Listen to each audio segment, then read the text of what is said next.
जय श्री कृष्णा। राधे राधे। श्री हरिदास। स्वागत है आप सभी का। आप सभी को हर क्षेत्र में विजय प्रदान करने वाली विजया एकादशी की ढेरों शुभकामनाएं। फाल्गुन मास के कृष्ण पक्ष की एकादशी को विजया एकादशी के नाम से जाना जाता है। सभी एकादशी की कथाओं में अर्जुन को इतना आनंद आ रहा था कि उनका मन तृप्त नहीं हो पा रहा था। जया एकादशी की कथा सुनने के बाद अर्जुन बोले, हे मधुसूदन, फाल्गुन मास के कृष्ण पक्ष की एकादशी का क्या नाम है तथा उसके व्रत की क्या विधि है? कृपा करके मुझे इसके विषय में विस्तार पूर्वक बताएं। तब भगवान श्री कृष्ण बोले, हे पार्थ, फाल्गुन मास के कृष्ण पक्ष की एकादशी का नाम विजया है। उसके व्रत के प्रभाव से मनुष्य को विजय मिलती है। उस विजया एकादशी के महात्म्य के श्रवण और पठन से समस्त पाप नष्ट हो जाते हैं।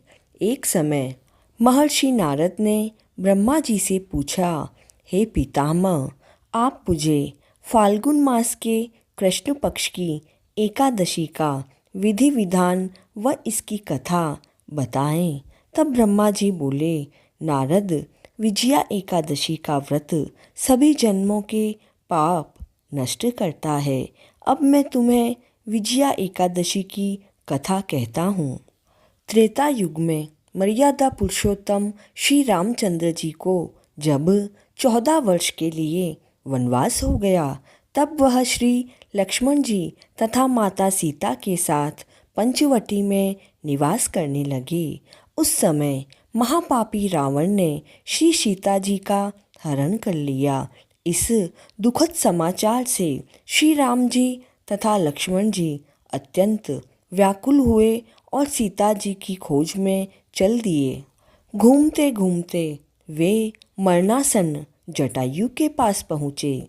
जटायु ने उन्हें सीता जी के हरण का पूरा वृत्तांत सुनाया और भगवान श्री राम की गोद में प्राणों को त्याग कर स्वर्ग को चला गया। कुछ आगे चलकर राम और लक्ष्मण जी की सुग्रीव के साथ मित्रता हुई और वहां उन्होंने बाली का वध किया।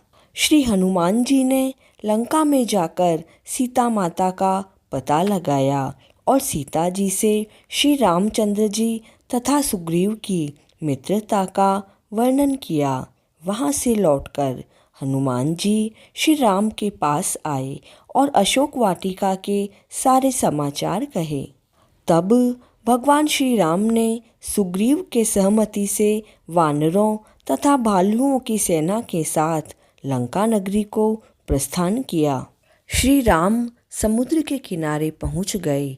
तब उन्होंने अगाध मगरमच्छों से युक्त समुद्र को देखकर श्री लक्ष्मण जी से कहा, हे लक्ष्मण, इस अगाध अनेक जीवों से युक्त समुद्र को किस प्रकार हम पार कर सकेंगे? तब श्री लक्ष्मण जी बोले, हे भ्राता, आप पुराण पुरुषोत्तम आदि पुरुष हैं। आप सर्वज्ञ हैं। यहाँ से करीब आधा योजन की दूरी पर कुमारी द्वीप में वग्दालव्य नामक मुनि रहते हैं। उन्होंने अनेक नाम के ब्रह्मा देखे हैं। आप उनके पास जाकर अपनी विजय का उपाय पूछें। लक्ष्मण जी के वचनों को सुनकर श्री राम वग्दालव्य ऋषि के आश्रम पहुँचे और उन्हें प्रणाम करके बैठ गए। मुनि ने मनुष्य का रूप धारण किए हुए पुरुषोत्तम से पूछा, हे श्री राम, आप यहाँ किस इच्छा से आए हैं? तब श्री राम बोले, हे महर्षि, मैं अपनी सेना के साथ यहाँ आया हूँ और राक्षसों को जीतने के उद्देश्य से लंका को जा रहा हूँ। आप कृपा करके समुद्र को पार करने की कोई विधि बताएं। इसी इच्छा से मैं आपके पास आया हूँ। तब वग्दालव्य ऋषि बोले, हे श्री राम, फाल्गुन मास के कृष्ण पक्ष की विजया एकादशी का व्रत करने से निश्चय ही आपकी विजय होगी वह आप समुद्र को भी पार कर लेंगे। इसके लिए आप दशमी के दिन एक वेदी बनाकर उस पर 7 तरह के धान रखें। फिर एक कलश उस पर स्थापित करें। एकादशी के दिन उस कलश में आम या अशोक के पेड़ के 5 पत्ते रखकर भगवान श्री विष्णु नारायण की मूर्ति को स्थापित करें। वह विधि के साथ धूप दीप चंदन अक्षत फल पुष्प व तुलसी दल से भगवान श्री हरि का पूजन करें। व्रत की सिद्धि के लिए घी का अखंड दीपक लगाएं। व्रतधारी विजया एकादशी की कथा का श्रवण करें।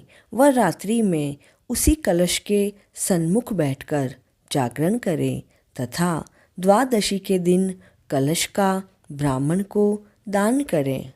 हे राम, इस व्रत को श्रद्धापूर्वक करोगे तो तुम्हारी विजय निश्चित होगी। तब श्री राम ने वग्दालवी मुनि के कहे अनुसार व्रत किया। व्रत के प्रभाव से श्री राम ने राक्षसों पर विजय प्राप्त की। अतः हे पार्थ, विजया एकादशी के व्रत को करने वाले मनुष्यों को अवश्य ही विजय प्राप्त होती है।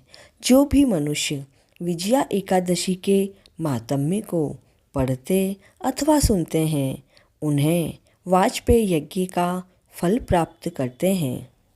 देखिए, विष्णु भगवान का किसी भी रूप में पूजन मानव मात्र की सभी मनोकामना पूर्ण करता है।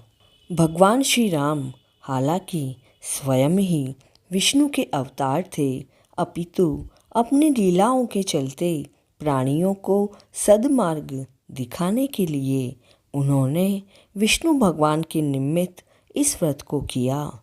विजय की इच्छा रखने वाला कोई भी मनुष्य इस व्रत को करके अनंत फल का भागी बनता है। विजया एकादशी का व्रत प्राणी मात्र को हर क्षेत्र में विजय श्री प्रदान कराता है। एकादशी के दिन ओम नमो भगवते वासुदेवाय मंत्र का जाप करके अपनी एकादशी को सफल बनाएं। ठाकुर जी आप सभी को हर क्षेत्र में विजय श्री प्रदान कराएं। इसी मंगल कामना के साथ जय श्री कृष्णा।